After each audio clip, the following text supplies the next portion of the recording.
संत कंवर राम जी का जन्म 13 अप्रैल सन 1885 ईस्वी को बैसाखी के दिन सिंध प्रांत में सक्खर जिले के मीरपुर माथिलो तहसील के जरवार ग्राम में हुआ था।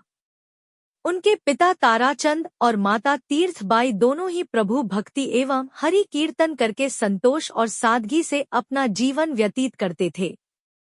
उदरपूर्ति के लिए ताराचंद एक छोटी सी दुकान चलाते थे। उनके जीवन में संतान का अभाव था। सिंध के परम संत खोतराम साहिब के यहाँ माता तीर्थबाई हृदय भाव से सेवा करती थी। संत के आशीर्वाद से उन्हें एक पुत्र रत्न की प्राप्ति हुई जिसका नाम कंवर रखा गया। कंवर का अर्थ है कंवल अर्थात कमल का फूल। नामकरण के समय संत खोताराम साहिब ने भविष्यवाणी की कि जिस प्रकार कमल का फूल तालाब के पानी और कीचड़ में खिलकर दमकता रहता है, वैसे ही इस जगत में कंवर भी निर्मल विरक्त होगा और सारे विश्व को कर्तव्य पथ, कर्म, त्याग और बलिदान का मार्ग दिखाएगा। बाल्यावस्था से ही संत कंवर राम जी की रुचि ईश्वर भक्ति और भजन कीर्तन में थी। उनके मधुर स्वर की गूंज गांव के आसपास हर जगह फैली हुई थी। उनकी माता उन्हें चने उबाल कर बेचने के लिए देती थी। वह अपने मधुर स्वर से गाते, आवाज लगाते हुए चने बेचा करते थे। जरवार ग्राम में सिंध के महान संत खोताराम साहिब के सुपुत्र संत सतराम दास जी का संध्या समय कीर्तन हो रहा था। उसी समय चने बेचने के लिए मधुर सुरीली और बुलंद आवाज में किशोर कंवर ने ध्वनि संत के कानों तक गई। चने को सिंधी भाषा में कोहर कहा जाता है। कोहर का अर्थ ऐसा ही समझा जा सकता है कि कोई मेरे पापों को हर ले शांत करे। संत सतराम दास जी ने कोहर बेचने वाले सुरीले किशोर कंवर को सेवादारियों के माध्यम से बुलवाया और आग्रह किया कि वे बुलंद और मधुर स्वर में पुन गाएं।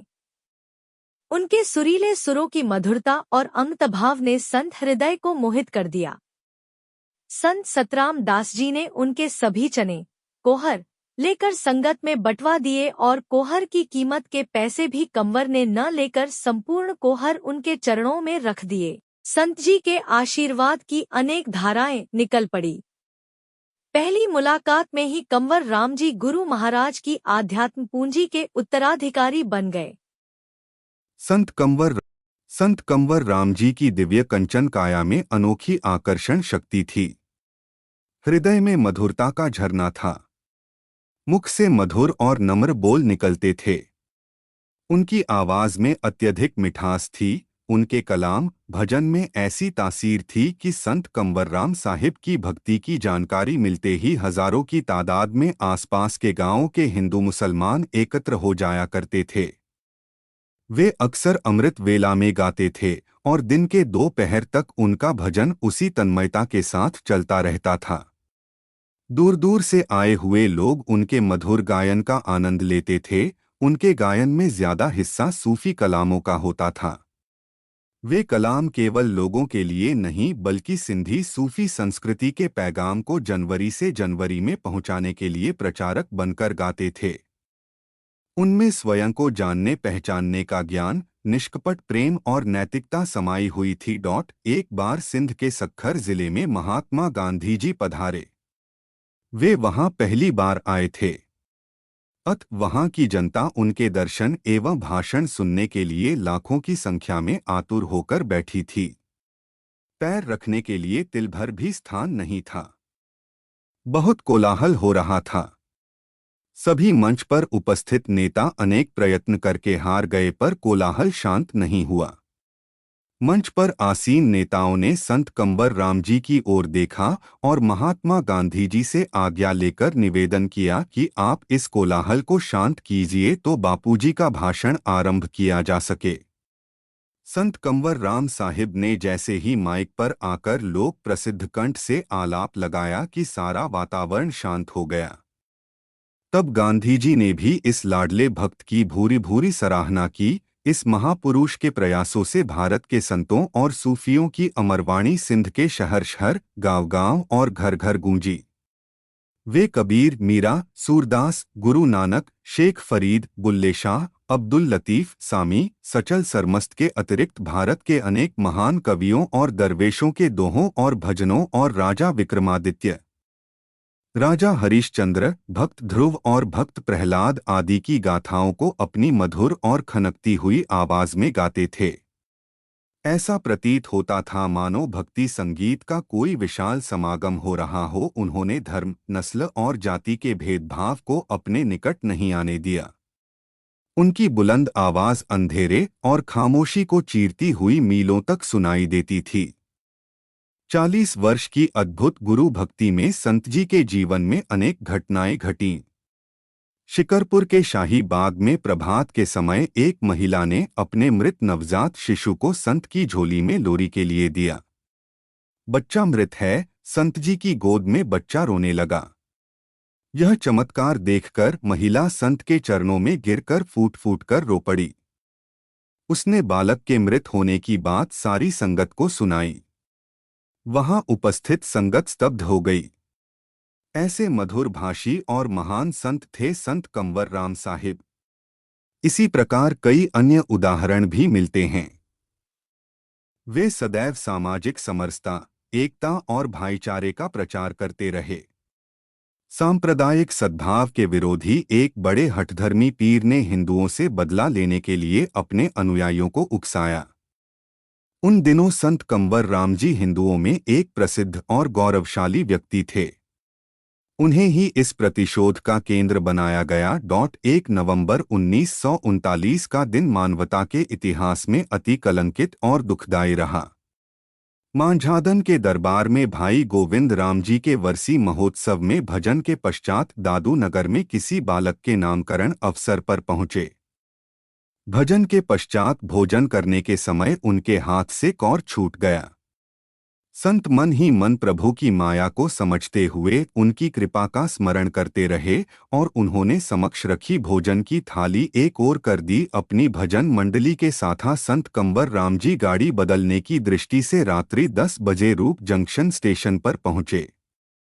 2 बंदूकधारियों ने आकर उन्हें प्रणाम किया और अपने कार्य सिद्धि के लिए संत जी से दुआ मांगी। त्रिकालदर्शी संत कंवर राम साहिब ने उन्हें प्रसाद में अंगूर देते हुए उनसे कहा कि अपने पीर मुर्शिद को याद करो, उनमें विश्वास रखो, कार्य अवश्य पूरा होगा। संत जी रेल के डिब्बे में प्लेटफार्म की दूसरी ओर वाली सीट पर खिड़की से सट कर बैठ गए और अपनी मंडली के एक साथी से अखबार जोर जोर से पढ़कर सुनाने को कहा। उन्होंने अपने अंगरक्षकों की बंदूकें ऊपर की सीट पर रखवा दी। अंधेरी रात में गाड़ी के चलते ही बंदूकधारियों ने संत जी को निशाना बनाकर गोलियां दाग दीं। सिंध की पावन धरती एक महात्मा के पवित्र खून से रंग दी गई। सर्वधर्म सद्भाव का ध्वज फहराने वाले मानवता के मसीहा ने हरे राम कहते हुए प्राण त्याग दिए। अमर शहीद संत कंवर राम साहिब जी की स्मृति में 1940 से सिंध के बड़े बड़े नगरों कराची, हैदराबाद, लाड़काना, शिकारपुर, सक्खर, पन्नो, आकिल, रहिड़की आदि अनेक स्थानों पर श्रद्धा और विश्वास के साथ संत जी की पुण्यतिथि के कार्यक्रम आयोजित किए जाते हैं। देश और विदेश के अनेक स्थानों पर संत कंवर राम साहिब की जयंती और पुण्यतिथि मनाई जा रही है। भारत के कोने कोने में संत कंवर राम साहिब जी की स्मृति में सिंधु जनों के सामाजिक संगठन, जनता जनार्दन की सेवार्थ मानव कल्याण केंद्र, पौशालाएं, धर्मशालाएं, शिक्षण संस्थाएं, अस्पताल, विधवाश्रम आदि सुचारू रूप से चला रहे हैं। आग लगी आकाश में झरझर गिरे अंगार। संत न होते जगत में तो जल मरता संसार। बाल्यकाल से शदानी संत तनसुख राम साहिब के शिष्य सूरदास भाई हासाराम जी हयात पिथाफी के कड़े अनुशासन में रहने के कारण कंवर राम संयमी और नम्र तो थे ही, यौवनावस्था में वे फल लगे वृक्ष की तरह झुक गए। उनका जन्म भी संतों के आशीर्वाद का परिणाम था।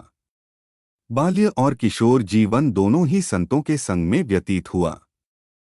संतों के व्यक्तित्व के प्रभाव के कारण वे सदैव ईश्वरीय चिंतन में खोए रहते थे। भाई ताराचंद को अपने पुत्र का गुमसुम रहना नहीं भाया।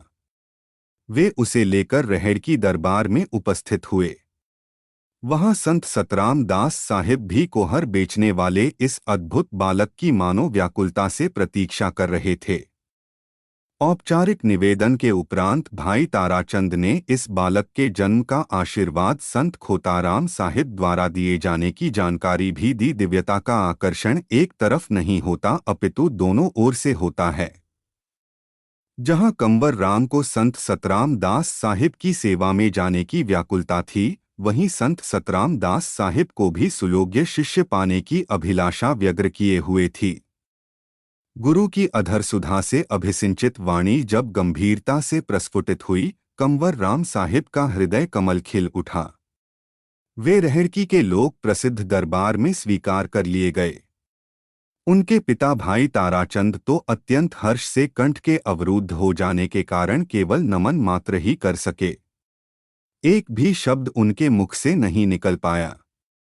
हर्ष था पुत्र के स्वीकारे जाने का, तो मलाल था पुत्र रत्न से बिछुड़ने का। दोनों भावों से भरे वे सच्चे संत से विदा लेकर अपने घर लौट आए। मृदुभाषी संत कंवर राम में कभी अभिमान, कटुता, छलकपट या लोभ जन्म न ले सका।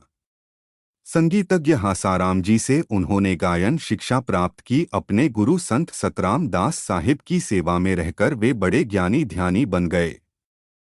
उनके सद्गुणों के कारण उन्होंने कंवर राम जी को गायन, नृत्य और संगीत विद्या में प्रवीण कर दिया।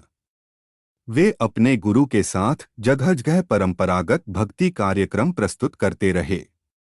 गुरु सतराम दास जी के परम धाम सिधारने के पश्चात उनका सारा भार संत कंवर राम जी के कंधों पर आ पड़ा। सिर पर पगड़ी, तन पर जामा पहनकर और पैरों में घुंघरू बांधकर संत कंवर राम गांव-गांव जाकर भक्ति के माध्यम से ईशवंदना, प्रभु भक्ति, आध्यात्मिक, नैतिक और मानवीय आदर्शों और सांप्रदायिक